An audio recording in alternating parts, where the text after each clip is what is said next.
One of the things I do in life is I start things. I'm a great believer in the power of ideas to create change, and that we all have ideas and we should all do something with them.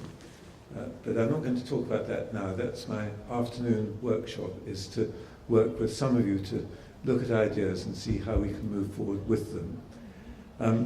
I'm here to talk about the power of money to change the world, and in a way the power of off-grid money to make a difference.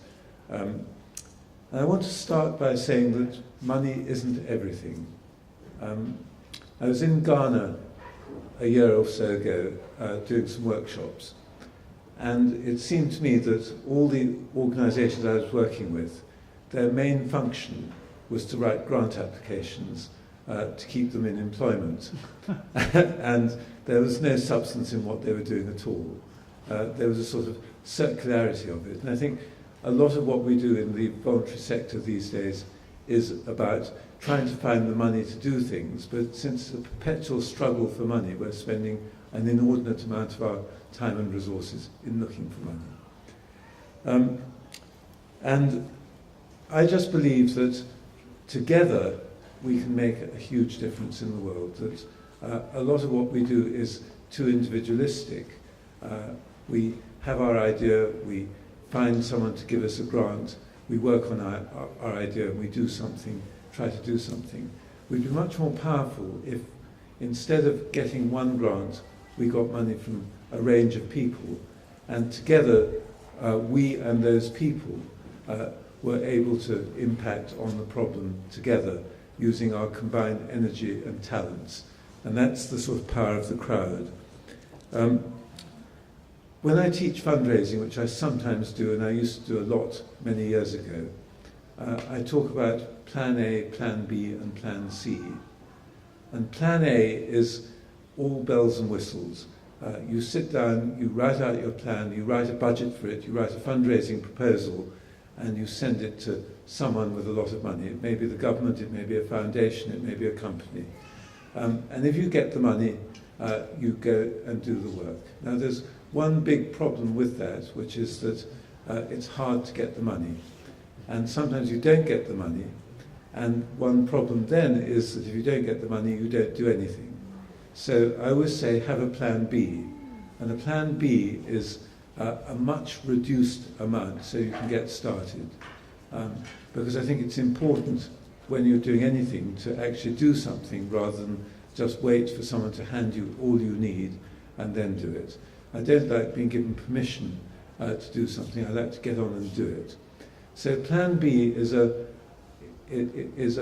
much reduced budget, which I suppose is easier to raise and makes it easier to get started on your project. And then as you go along, you will find other people to give you the more money that you need. But there's a Plan C as well, and the Plan C is to do something with absolutely no money at all. And it's surprising what one can do. And my first entree into social action was when I was about 22 years old. I was a volunteer at a youth club, and I was doing sort of Monday evenings. I'd go along and work with young people as a volunteer youth leader. And I thought I'd like to do something myself. And I thought I'd like to do something that would address the issues of immigration and racism in this country. What I ended up doing was creating the first language teaching program for immigrant children and families in the country. I didn't know it was the first, I just thought it was a good idea, and I just got on and did it. But the interesting thing was that I hadn't discovered the word charity. I hadn't discovered the word voluntary organisation, third sector, civil society. I hadn't discovered the idea that one needed money to do something. We didn't even have a name. We certainly didn't have a bank account. All we had was a group of about 200 people who together wanted to do something to make a difference on the problem that we together identified as important, which was the rotten deal that newly arrived immigrants were having in this country and the inherent racism in our society. And it was amazing, actually, what we could do with absolutely no money at all. So, if I'm talking about fundraising, I want you to bear in mind the fact that money isn't everything, but makes things easier, and it's only a means to an end. It shouldn't be an end in itself.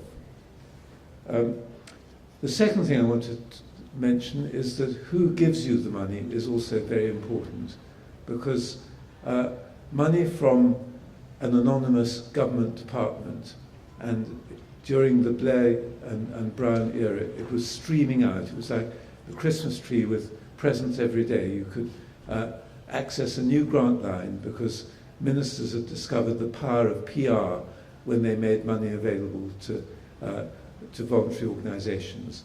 Now, there was no real accountability in that system. You can't really be accountable to an anonymous government department, which itself is misspending huge amounts of resources. But you can be accountable to individual supporters. And this hit me once when I was fundraising for this youth club where I was a volunteer in the mid-1960s. We were doing a pub collection, and we were going around with collecting tin, collecting money for the youth club. And we were in this pub, and it was, I think, a Monday night, and there was an old lady sitting at a table with a half-drunk half-pint of beer. And next to her half-drunk half-pint of beer was a pile of copper coins, pennies and halfpennies in those days. And that was for her second half-pint. And this was her treat of the week. She went out and had a good time in a pub with her 2 half-pints of beer. And as we were passing, she said, "Take the money for the young people." And I thought of our young people, and I thought that they were certainly a lot better off than she was, and certainly a lot less deserving of charity than she might be. And my first instinct was to say no to her. I don't want your money, I'm sorry. But then I thought that I can't say no because she wanted to support young people. It was her choice, and she wanted to use her money to support the chances, life chances of young people, the next generation. And when we took her money, it created that sense of accountability and responsibility. I'd never felt so sort of strongly that we needed to spend that money really wisely, even though it was just a few pennies that she'd given us. To me, it was important that we justified the fact we had taken the money from her by doing something wonderful with the young people. So there is a sort of accountability, and if you take money from a wider group of people who are your supporters, you can run a much better project than getting money from one big grant from a big foundation, a company, department. And so there's the third thing is the power of the crowd. So it's not just about money. Crowdfunding is about the crowd as well as about the funding. And you should always bear that in mind, that you are trying to assemble a crowd of people behind you as your cheerleaders and supporters who will back you and what you do to make something happen.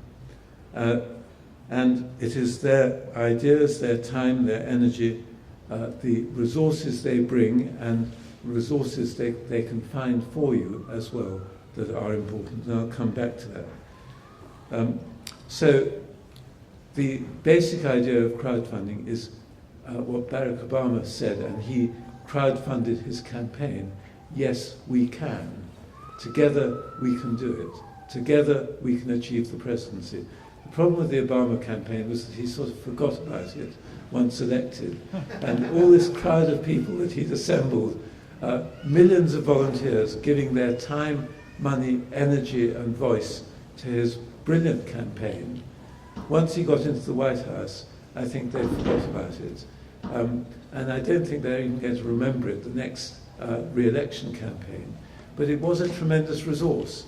And you could see that if he had used that resource of the people he had assembled, as well as the money he'd assembled to achieve the presidency of the United States, if he'd used that resource as part of the way he ran America, he would have been an absolutely brilliant president. So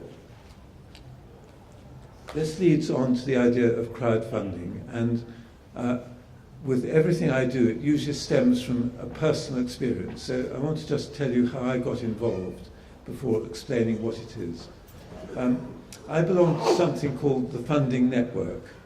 And the Funding Network is a group of people like you and me who sit like you and me are sitting here and have pitches made to them by interesting, exciting projects. And at the end of the pitches, we get out our wallets and we pledge money to support those projects. And typically a funding network will raise about £5,000 from about 100 people per project for about 5 projects. And it meets on weekday evenings and occasionally on Saturday mornings, where we come together to give jointly to try and make things happen. At one of these, there was someone called Franny Armstrong who was pitching for her project. And at the end of her pitch, at the end of the session, she got up, and because she was friendly with the administrator, she wasn't stopped. And she said, I've got another idea and I want your help to make it happen. I made a film called McLibel about McDonald's and the libel case against London Greenpeace, and that the film was actually brilliant and I was a great fan of it. So I was already on her side. And she said, I want to make another film now about global warming. And many of us in the room believed that global warming was one of the biggest threats to the planet, if not the biggest, and we would like to do something about it. So she said, I want to raise £50,000 to make a film. I don't know what the film's going to be called. I don't really know what it's going to be, but I need your money to develop my ideas, to develop the concept so that I can move on to the next stage. And she wanted £50,000 for that. So she said, I would like 100 people to give me £500 each. And in return for the money you give, I will give you 0.05% of the net revenue that I earn from the film. And then she said two interesting things. One is that if my film is as successful as Michael Moore's Fahrenheit 9/11, for your £500, you'll get £13,700 back. And then she said, if it's as successful as my last film, you'll get about £13.70 back. Now, very interesting things begin going on in your mind. And one of the things we don't like doing is missing out on something. You know, we would remember if we were asked to invest in the first share in Apple or Microsoft and had turned it down because we'd have been so furious with ourselves for not making a billion out of our $10 investment. So we don't like seeing that happen. But equally, we were on Franny's side. We wanted to help her with her passion and her commitment to make this film happen. So it was a mixture of philanthropy, of wanting to do something for the environment, and sheer greed of thinking that we might make a fortune by doing it. But knowing in our mind of minds that we probably wouldn't. But the interesting thing is that she did take our money. She got that first £50,000 subscribed. A lot of the first subscribers were members of the funding network, and that getting up and making that short pitch got her probably about 30 supporters. And then we forgot about it. Although she kept in touch with us, we forgot that we'd given the money. It had gone out of our pocket into her bank account. And to us, it really wasn't so much an investment with a return. It was money that we'd already spent, and we were happy to see the film made. But she made one really big mistake, which was that she put an automatic transfer into our bank account of the profits. Because I think if she'd said to us, I've earned for you this amount this year, would you like it back or would you like me to spend it on something else? We'd have said we'd like to spend it on something else. So every year I've been getting money into my bank account, and about 50% of it has now been repaid within the first 3 instalments. I'm not sure I'm going to get much more back, but what's interesting is it wasn't just a donation, it was an investment in an individual to make something happen, to change the world. And although it was an investment by me, once I'd made the investment, I felt of it that it was a donation, but I was motivated a bit by personal greed, the fact that I might actually make £13,700 return for my £500. Dream on, I didn't, but it didn't matter. So that was my first interest in it. And what was interesting was that Franny used to send out weekly and monthly email newsletters about her journey in making the film. So she tried to engage us in the whole process as her supporters, as her co-venturers, as people she was working with to make it happen. And then when she needed help, she turned to her crowd of supporters to provide that help. So if she ran out of money at one stage, and she said, I desperately need to raise, and I think it was something like 25,000 by the end of today. And she's put the message out to her supporters, and by God, her supporters were able to raise the money for her, either from their own pockets or by asking other people. And that was interesting. And then there were the skills and talents, and I just mentioned 2 things. I think she wanted the Russian subtitles translated, and so she asked her crowd if anyone spoke Russian and would do it as a volunteer. And then she organised the biggest solar-powered film premiere in history in Leicester Square, and she wanted her crowd to be the sort of starting point for getting the crowd of people to attend the film premiere. And she did, and they did, and she had the biggest Guinness Book of Records solar-powered film premiere in history. So the crowd is not just people who give money, they're people who are co-venturing with you to help you make things happen. There was, when I was much younger, and before many of you were born, a cigarette called the Strand, or Strand. And they had an advertisement for it, which has probably gone down in history as the worst advertisement ever on television. And it was about a man in a raincoat on a rainy day walking into a dark alley looking really gloomy. And he probably looks as he's trying to pick up another man like him in that dark alley, which at that time was completely illegal and you'd end up in prison. And then he took out his pack of cigarettes, lit it up, and suddenly the world blossomed and everything brightened up.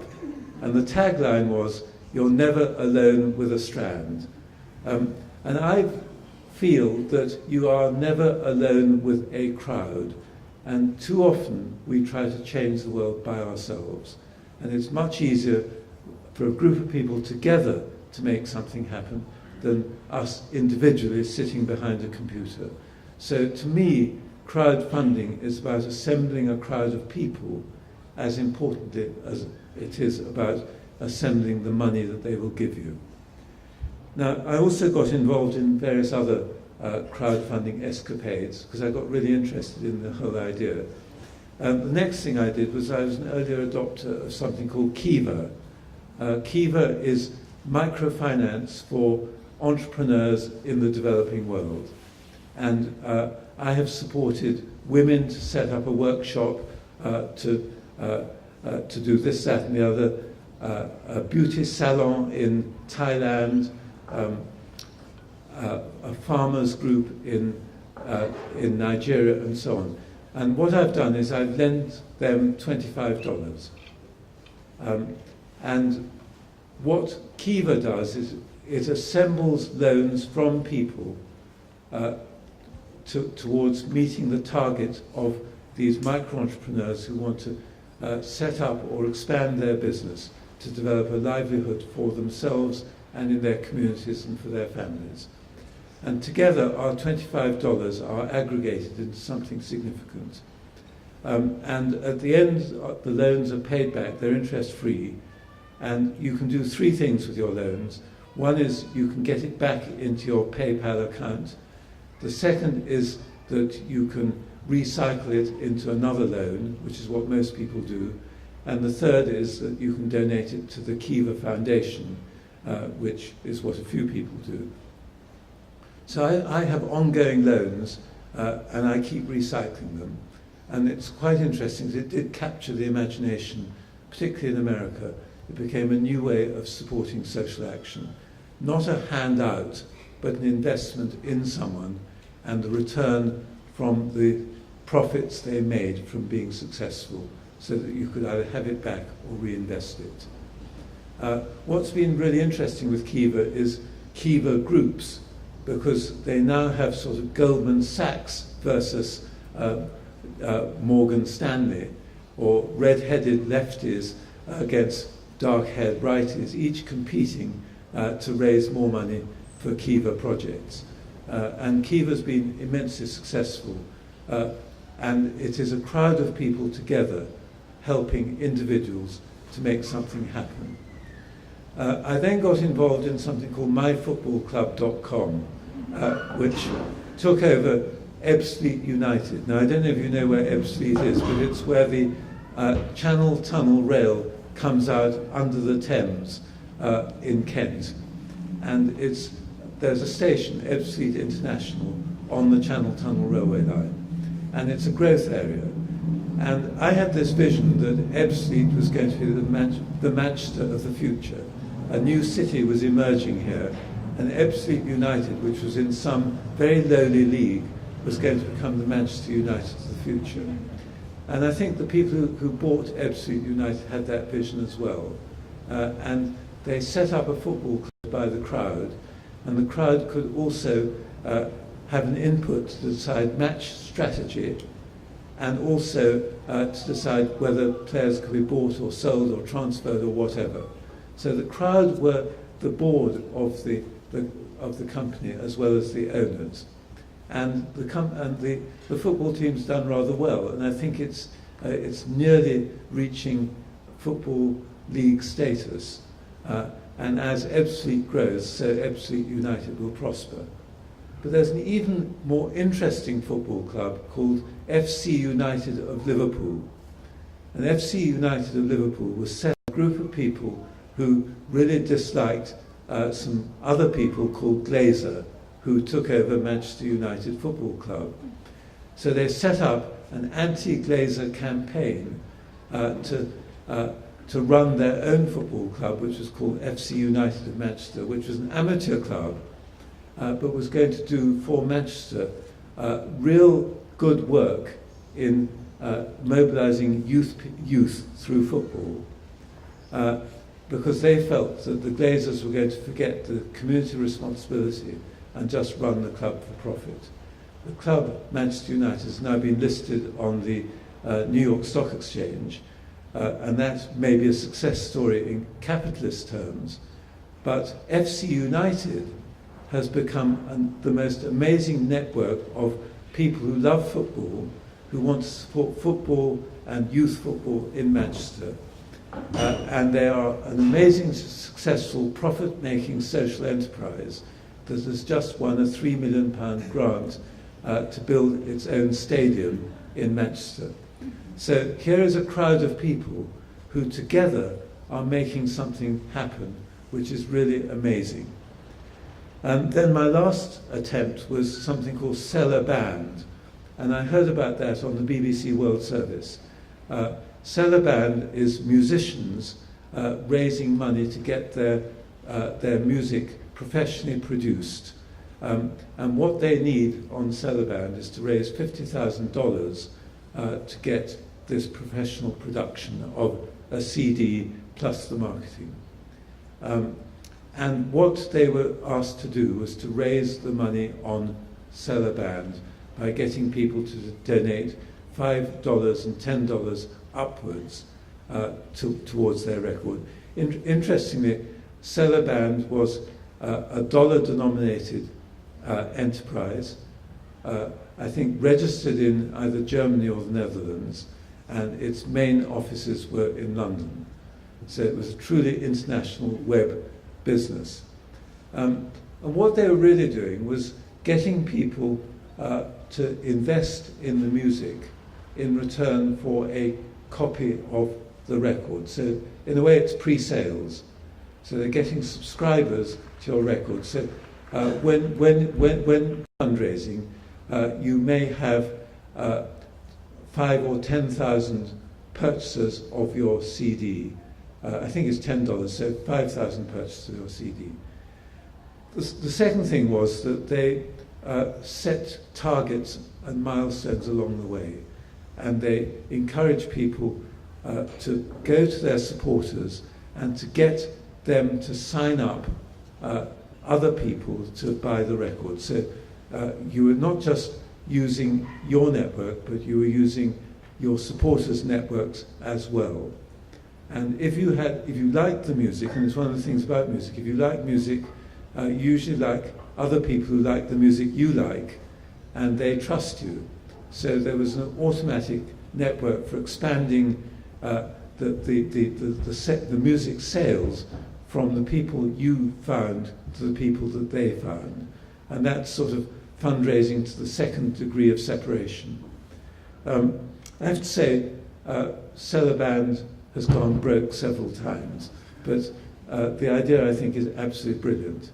And then at a party, I met the head of A&R at Cellar Band, and I said to him, Cellar Band, Cellar Venture, why don't we do something together? I had in my mind that we ought to be setting up a special website to generate money for social enterprises that will change the world, and we would call it Cellar Venture. Actually, nothing happened as a result of that meeting, other than we registered something called Cellar Venture LLP, and we went on to found something called BuzzBank.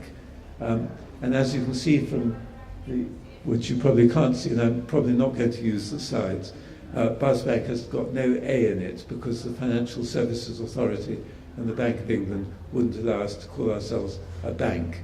So we had to be a book, a BNK. Now, so a lot of what I do is based on my experience, and I wanted to set up a website which would aggregate small amounts of money from large numbers of people to support social change in some way or other. So BuzzBank itself is a limited liability partnership. It's a social enterprise.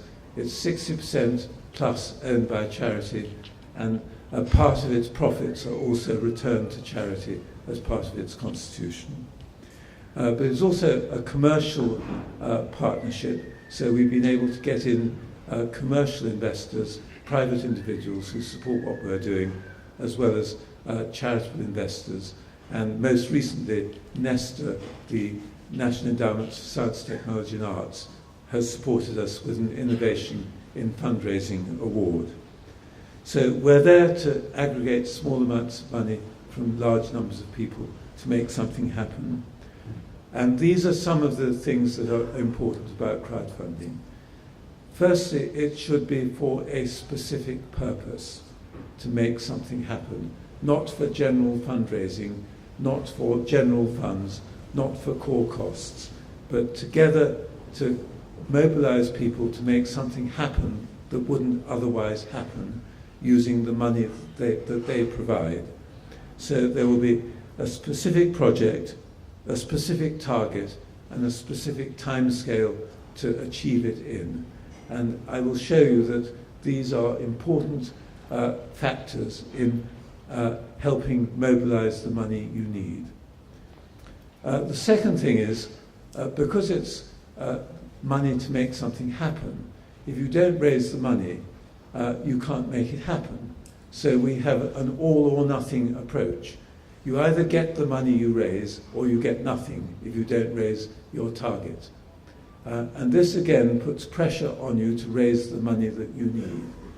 So, for example, we've got a project just coming on which is to create a new strain of potatoes which are blight-free.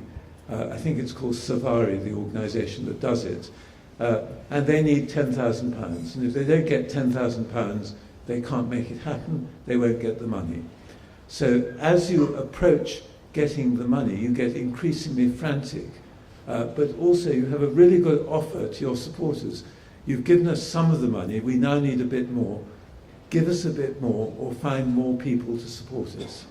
And this is also what happened with Celeban, that used the power of the network to raise more money to reach your target. And if you didn't reach your target, you wouldn't get the money, and that was the big motivator. The next thing is that we didn't want it to be just donating money to charity. We wanted it to be something of a deal between the supporter and the venture. So we are looking to provide benefits in return. So the venture raising money will offer things back to its supporters. I'll give you one example, which is Pants to Poverty, which I don't know if any of you come across it, but it's a really interesting fair trade organic pants underwear company. It's also taken over Socks for Happy People. I think I might be wearing a pair of Socks for Happy People at the moment. I'm wearing pants. You're wearing the pants. So they're issuing a pants bond, except we can't call it a bond because that gets into regulatory problems, but it's a pants loan where in return for lending them money for their working capital, you will get your dividend partly in cash and partly in pants. So it's a 12.8% APR, which is brilliant. It's several times what you can get anywhere else. About 3% you get in cash, and the rest of it you get in pants. And what's interesting about that is that you get far too many pants than you would need, so you have to pass them on. And let's call that viral marketing, that you are spreading the word of Pants for Poverty through this. And my idea when I was advising Ben Ramsden on doing this was that it'd be far better to get working capital as a loan from people who supported his project and would like to support him, because most of our money is now with banks and building societies that just screw us. They give us no interest at all. Why don't we put it with something really interesting and get something back in return for it? For example, and this is something that I invested in, is the Converging World, which if you go up this road here, you come to a place called Chew Magna, about 7 miles away. And in Chew Magna lives someone called John Pontin, who's had this brilliant idea of building wind turbines in India to generate carbon credits for Knowle West, which is a poor community in Bristol, to create environmental projects in Knowle West. So what he wanted was to raise £250,000 in loans so that he could then access bank loans to buy and erect turbines in South India, which would benefit the South Indian farming communities whose air they were taking, as well as communities in this country. And he's already built two wind turbines out of his own money. He's a property developer, house builder in Bristol. And he put, I think, £2 million of his own money into building the first 2 turbines. For the third turbine, he wanted a crowd of people behind him. And what he offered was absolutely brilliant. He offered you 6% return on your money for 5 years, after which he would repay the money, but he would continue to give you 6% for another 10 years to a charity of your choice. And PricewaterhouseCoopers had done the maths, and it seemed to work out. And when I helped launch this at the Bristol RSA, Royal Society of Arts, meeting on the, I forget what it was called, on the waterfront, I concentrated on not the environmental benefits, but the fact that you could actually, it was one of the best financial returns I'd ever seen, and that people should invest in it. And we got something like £58,000 pledged on that evening from people in the audience. And eventually they've raised £250,000 on our website for this. So here was something where the return was really important. But there are other things where the return is more marginal and people are supporting the project to make something happen. But every project is invited to give something back to their supporters. And by something back, I don't mean a newsletter and a little certificate. I mean something that actually engages you much more in the venture, because I think the benefits create a sort of partnership between the supporter and the venture. So if I'm getting Pants for Poverty, which I do, I feel part of the pants community and part of Ben's crusade to change the face of underwear in the world. Now, the next thing is that you are invited to sign up in a number of different categories. And we give them different names, and most of the crowdfunding websites do something similar. So we start off with cheerleaders, and a cheerleader is someone who says, I'm not going to give you any money, I don't know why, but I'm not, but I'm interested in what you're doing, so put me on your mailing list. And actually, once on the mailing list, you can keep in touch with them, and maybe later on they'll change their mind and give you money. The next point is the entry level, which should be quite low. And we think it should be between £5 or £10, occasionally £25. And the thing about the internet is that that there are no economies of scale for having large amounts. So if you lent £10,000 to the converging world, or if you lent £10 to the converging world, there was no additional cost of lending £10. It was because the website is set up, because everything is done electronically, it is possible. So it's possible to manage small sums really quite cheaply. And the thing about small sums is people give them away more easily. So if I go to you and I say, we were to do a collection to get Dan to buy a farm as a permanent centre for off-grid, and we wanted to raise the first £1,000 here in this room today, I'm sure all of you would get your £5 out to support him to do that. Because it's a token, it's less than a pack of cigarettes if you smoke, and it's a bit of discretionary expenditure to do something that we would feel proud of having done. So we like to have an entry level which is quite low. And then we have a progressive raising of levels, so £10, £25, £50, £100, £500, £1,000 perhaps, and at each level you have a different range of benefits. So I was raising money for this book. It's called Click to Change, and it is a sequel to another book I wrote called 365 Ways to Change the World. And I thought that I would like to crowdfund it so that I could publish it independently and get it produced, and also feel free to make electronic copies available freely to anyone. So I set about trying to raise money for it, and I had a series of levels. So you could be a cheerleader for nothing, and I had several of those. I had about 100 supporters in all. For £10, you got a copy of the book. And that's pretty good, because if you look at the back, the book cost £9.99. So it was pre-selling it. All right, you had to pay a penny more, but you got free postage.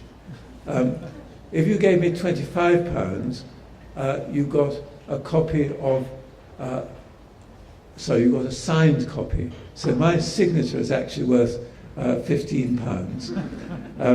What was interesting is many more people gave £25 than £10, because people don't like to be seen to be mean. So if you give them options, they don't tend to go for the lowest option, they go for the next one up. And it's like buying wine in a restaurant. You don't go for the cheapest wine, you go for the next cheapest. And so £25 you got that, £50 you got the other book, which is this one, also signed, and I think you got a package of books for £100 plus an invitation to a party, and all my supporters will be invited to a party I'm holding on the 12th of September. And if you gave me £500, you got a tandem bike ride with me for a day to look at social enterprise in London. And 3 people supported me, which is pretty good because 3 plus me equals 2 tandems. And 2 of them I didn't know, and that was interesting as well. And because it was a bit of a challenge, a bit of fun, a bit of excitement, they signed up for it. It was actually a lot more excitement than you think it might have been, because I got on the tandem and I couldn't get off. And with someone on the back, we wobbled and we fell off. We then went onto the road in Bethnal Green from Bikeworks, which had lent us the tandem, to cycle to Food Cycle, which is one of the projects I'd started in London, to take a look at it. And the person sitting behind me said, "I think we better get off, it's too dangerous." So we went back to Bikeworks and we actually cycled on traditional one-seat bicycles rather than this tandem bike ride. But what I wanted to try and do was to create a sense of fun and excitement about it, something unusual, a benefit that money can't buy. We were trying to raise money for Reprieve, which we haven't been that successful in doing, but one of the benefits I thought was that they should offer a weekend at Guantanamo Bay, because I thought that anyone would give £1,000 with the opportunity to go to Guantanamo Bay and see what's happening there. And by the way, I recommend Clive Stafford Smith's latest book about the death penalty in America and his work. But we wanted them to create a series of exciting, unusual benefits. And the idea of benefits that money can't buy, aspirational benefits, I think are important. And then what BuzzBank does as well is that we can take loans as well as donations. Most of the crowdfunding websites are just donation-based, so they are just giving with bells and whistles. BuzzBank is seeking to invent new instruments for supporting good work, engaging people through lending as well as giving. There's a very interesting website in America, it's called the Thrust Fund, and it started with the idea, if I were to offer you 3% of my future lifetime earnings, would you give me $300,000? And what they did was they set up a website for social entrepreneurs, young social entrepreneurs, to sell 3% of their future lifetime earnings in return for $300,000, and you could subscribe in $10 amounts upwards and get pro rata that 3%. And what's interesting about that is you're investing in an individual on a journey, and you're sharing that journey to change the world. And I think it's a particularly interesting concept that we back change-making individuals who are going to do amazing things to help them change the world. And we are part of their architecture. We are their investors in them personally to make something happen. So we're also on BuzzBank developing the idea of alternative student loans. And we've got a plan where students will be able to offer a share of their future earnings to repay the loan. So for 10 years you pay back a proportion of what you earn, and then your loan is ended after 10 years, however much you paid back. which is different from the student loans company. And then we also have revenue participation. So one of the things I didn't mention was that with this book, everyone who subscribed got a tiny proportion of the income I generate from the book. Now, it's not been very much so far, but I have transferred a sum of about £25 into BuzzBank to repay supporters in pennies for what they've supported so far. We actually found a publisher, and they have sold some to bookshops, and they've sold some to Australia, I'm told, and we may sell the Chinese rights. So maybe my supporters will get back a good proportion of what they subscribed, as well as the free book that they got. So all of this aims to engage people in the venture. So I'm not looking at funders as just a source of money, but as a crowd of people to help make something happen. Now, again, it's a long-term relationship. So one of the things you've got to do is to work on that relationship. So we encourage people to keep in touch with their supporters, not just during the course of the fundraising, but beyond it as well. And during the course of the fundraising, the supporters, we have three things we invite them to do. One is to give more, the other is to do more, and the third is to find more. So if they've given, the first rule of fundraising is people who support you are often the most likely to support you again. So with the structure that we have of milestones and targets that are time-bound, it's very easy to go back to people and say, please give me a hand up to reach this next milestone, which I must reach by Saturday noon. I just need you to go onto BuzzBank and put a bit more into my project. So that's giving more. But also, once you've given, you can be asked to give regularly to the project. So I've not needed to do that, but I could ask my supporters to give me a standing order for my work. And some of them, I'm sure, would do that. Now, do more. I think that this is really important, that we don't just ask people to give us money, but we ask them to engage in the issue. I once came across a really interesting website that was run by Student Action for Refugees, and it started by saying, if you have 2 minutes, you could do this for us. If you have 10 minutes, you could do this for us. If you have a couple of hours, you could do this. If you have the rest of your life, you could do that. And on BuzzBank, we ask all our ventures to fill out a form with different amounts of time and asking people to do things to help in the venture, whatever it is. So it could be to help spread the word, it could be help with the issue, it could be help, actual practical help. Whatever it is, the crowd of supporters are there as a resource. And then we have find more, and this is where crowdfunding is important. Now, a lot's talked about sort of social media and all that, but the head of Facebook, Mark Zuckerberg, once said Facebook isn't for fundraising. And it isn't, because where they've tried it on Facebook, you raise tiny amounts, the average donation is tiny, and the number of people who support you is a tiny proportion, because Facebook isn't designed for that strength of relationship that fundraising requires. Fundraising is about asking. And you can't really ask effectively on Facebook. But by mobilizing social networks, you can get the word out. And by mobilizing your own networks, So when Ben Ramsden came to me, I'm wearing a pair of pants for poverty as well, so how can I refuse? And together we approached the third friend.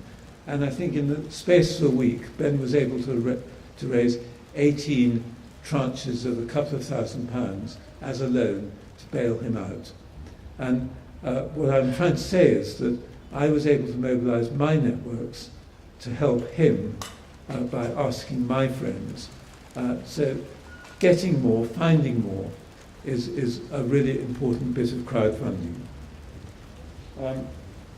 Now, what crowdfunding isn't, it's not a magic bullet. You don't just put your cause up on a website, and there are now tens of websites, including a spoof one that we set up called Unltd, to raise money to provide financial literacy to Gordon Brown, for example, by giving him a subscription to the Financial Times.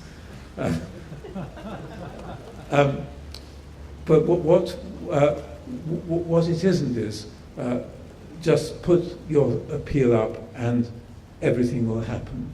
And too many people believe that. In fact, statistically across the world and across every fundraising website, about half the ventures raise pretty well nothing, and about half the ventures raise pretty well everything. And the difference between the two are that the ones who raise nothing believe that the internet will raise the money for them, and the ones that raise everything know that they have to put in the time and effort to raise the money. So you really have to ask, and you have to ask effectively. So I'll just give you an example of a campaign I ran. When I was setting up BuzzBank, I wanted to try it out for myself. One of the projects I run is to grow mushrooms in central India in a tribal community, because I believe that mushrooms are an amazing source of protein, but they're also a source of livelihood in this village. And all of them had read a book. Actually, they hadn't read it because they were illiterate, but the book was read to them, a book that we'd published, another project I'd run called Profitable Mushroom Growing, and they decided they want to grow mushrooms. So we wanted to raise money to help them grow mushrooms, to provide the starter packs and the training and the support to them. So what I decided to do was to raise £2,000 in 1 week for this project.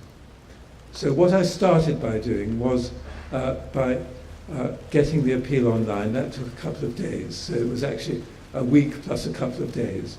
And then I emailed 15 friends who I thought could afford it, and I offered them a choice. I said, would they like to help me launch the appeal by giving me either £100 or £250? And in return there were some benefits as well, including packs of dried mushrooms, mushroom recipes straight from India, and a mushroom dinner. And what was interesting, going back to the point I made earlier, was that more people gave £250 than £100.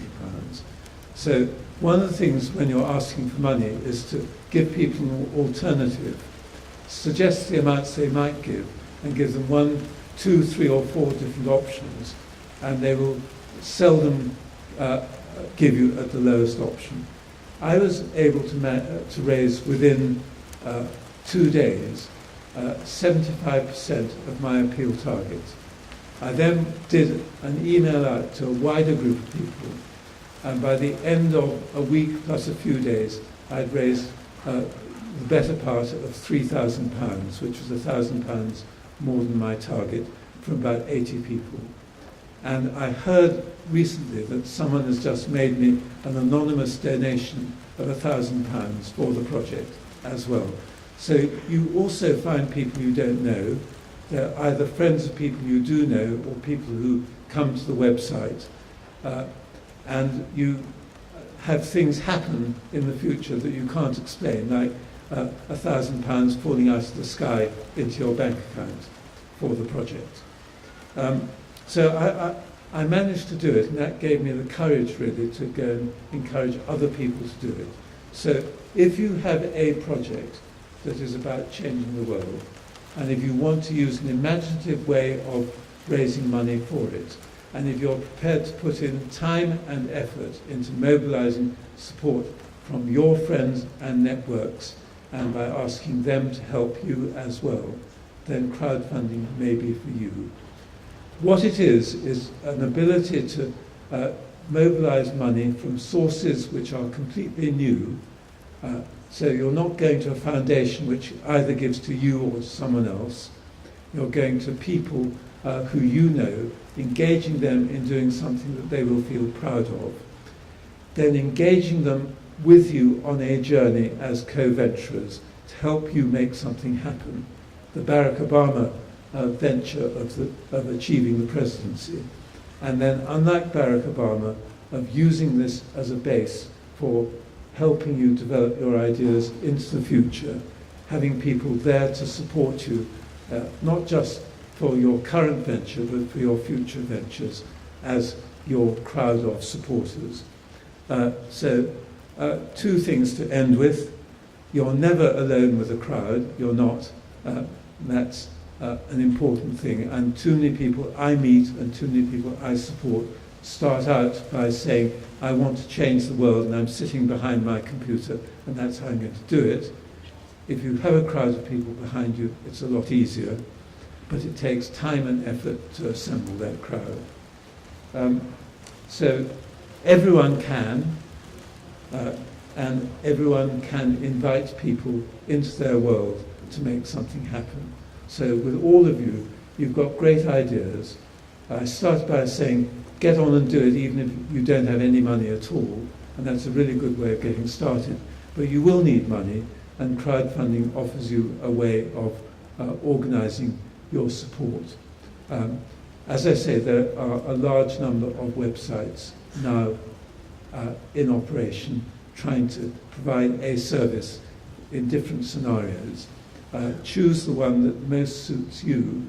I would say that BuzzBank is the best. I would, wouldn't I? We have a brilliant CEO who understands web technology and used to run web-based insurance from Switzerland and has an MBA from the London Business School, or rather a Sloan Fellowship. We've got a really good website, but we also, and I think this is interesting, are doing loans as well as donations. I think loans offer a really interesting opportunity for a long-term partnership, because I've lent money to the converging world and I am their partner for the next 5 years at least, and probably for the next 15 years. And I am there to help them, and if they've done well for me, I will do well for them, and I may reinvest the benefits I get from it in their future ventures. So that's crowdfunding. I'm excited by it. It's really hard work. It's the hardest thing I've ever done in terms of ventures that I've set up. But we are full of creativity and full of ideas as to how to make it work even better. We've raised about £300,000 so far in a year and a half. It's not enough. I wish it was 10 times that amount, if not 20 times that amount. But we will get there one day, and I hope sooner rather than later. So I'm open to questions, and if any of you have got thoughts about how crowdfunding might relate to you and what you're doing, please tell us. I just also want to mention that Michael's actually running a 3.5-hour workshop this afternoon in the music farm. And do you want to tell us a little bit about that workshop? Yes. The workshop will consist of me telling you a few inspirational stories of people who've changed the world for about half an hour. And then we're going to work on assembling some ideas, and then working in small groups, work out the steps to turn those ideas into reality. Because I think that we're full of great ideas. We should be using our brains to change the world. And the only thing that's stopping us is that we don't know how to move from idea to action. So the whole of the workshop is actually about turning ideas into action.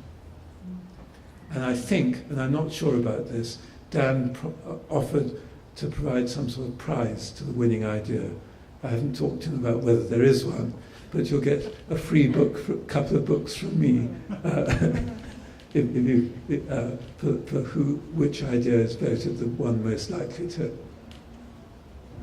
So does anybody have any questions they'd like to ask Michael?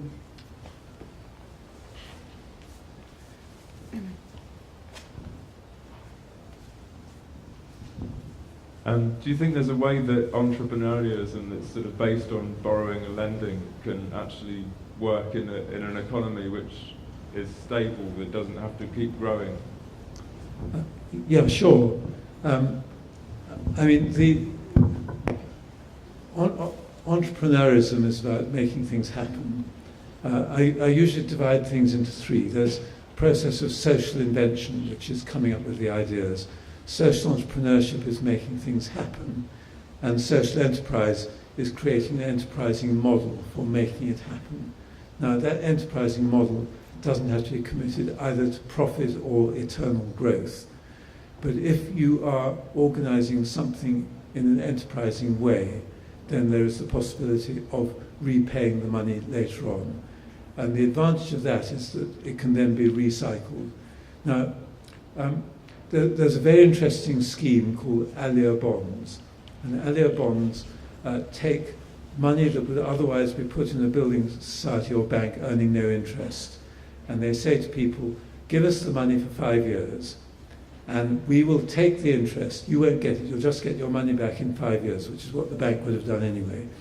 And we'll turn that interest into capital by selling the right to the interest to some other bank or financial intermediary. They were able originally to get 25% of the value of the bond as a donation to charity, and 100% after 5 years repaid to the lender.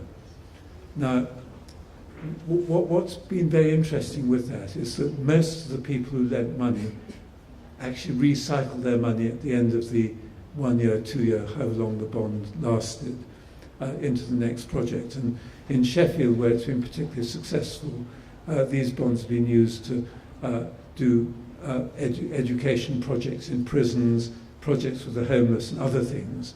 And the lenders are just recycling the money.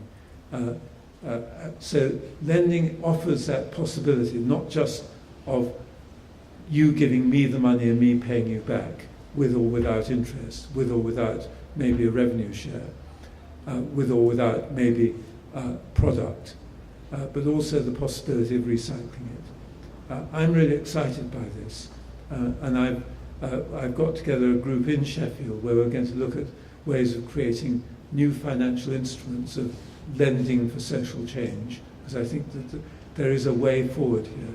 One of our problems is that, you know, we run out of money and we need to invent new ways of getting more money to do the work that we feel we need to do and feel we want to do. I don't know if that answers the question. I'm going to take one more question, Michael. Hi, I've been working with a stall here, biochar stoves, which is a great invention, and although there's a lot of interest, people can't buy them at the moment. So initial business plan reckons to take about £500,000, buy all the machinery to set up a small factory. Is that unrealistic level of crowdfunding? I would start with something smaller. Yes. And when Savari Potatoes came to me, they said they wanted to raise £25,000. And I thought that what they should do is, for their first appeal, target £5,000, make it successful and then go on. So what you need to do is stage your thinking so it progresses. And as you progress, you'll get more confident and you'll get more experience and you'll get more supporters and things will get easier. Right. With the converging world, I thought that it would just take the world by storm, but they had to work hard to get their £250,000. I think they've got something which they could offer really widely in the world, and I think every environmental foundation should be investing in their bonds. But I can think that as much as I like, they've got to make it happen. It doesn't happen overnight, and it's best to start with something that's achievable. So set yourself up to succeed, not to fail. Okay, thank you. One.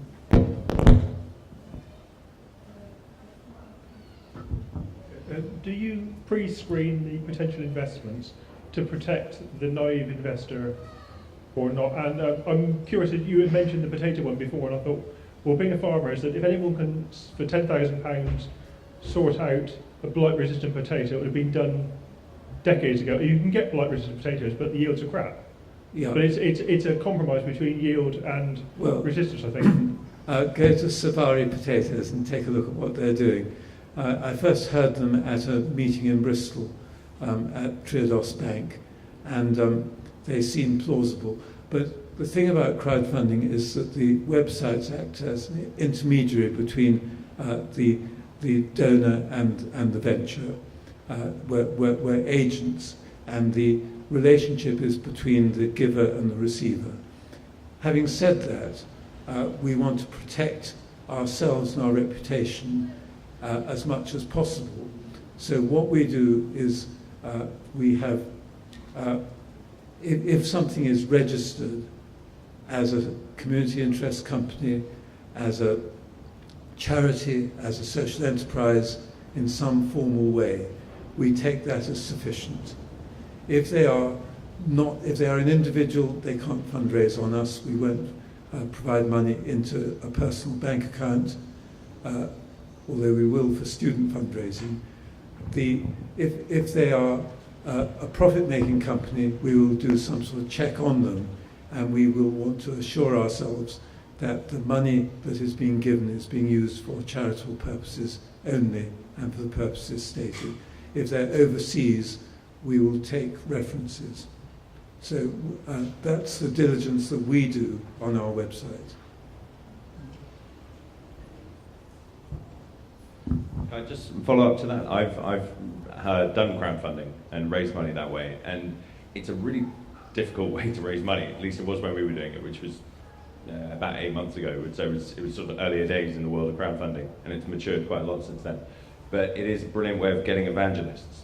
So even though they may not be creating a blight resistant potato for £10,000, they are getting a lot of buy-in from people who want them to, and who want to spread the word about the success. Yes.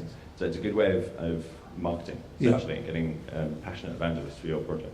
Well, I'd agree 100% with you. It is a hard way of raising money, but to me it is building the organisation for the future. And it's an investment in your future as an organisation, as a change maker, and as a visionary, by getting a crowd of people behind you that will be there for you on a continuing basis. So to me it's a worthwhile investment. The second thing is that I think you learn an awful lot by asking for money, and that you become more assertive, you become more evangelistic. And I always say that in this world, if you go to business school, you're taught to write a vision statement and a mission statement and have a strategy. I've never had any of those, but what I say is that we are visionaries for a better world, and we are missionaries to make it happen. And by crowdfunding, you enhance your missionary skills. Just to follow that, actually crowdfunding was mentioned as something business already before this week or last week. Yeah. Don't bring the improvement here, It's talked, crowdfunding is talked a lot about, and it's become a very sexy term. So at conferences you have sessions on crowdfunding as if it's a sort of bit of magic. All it really is a new dimension to fundraising, and if you add in some of the things I've mentioned, including reciprocal benefits, loans and other things, it actually could change the face of fundraising over time. Something like CIVA got adopted because it was such a good idea. Our job in the field of fundraising is to get the message across. There are a lot of people who love the idea, but we've got to move significantly forward before it becomes accepted in society as a really good thing and is adopted more widely. So we have an evangelizing job as well. When I stand up at social enterprise conferences, everyone likes the idea, but then they go away and nothing happens. So we've got work to do. Well, thank you so much for being here.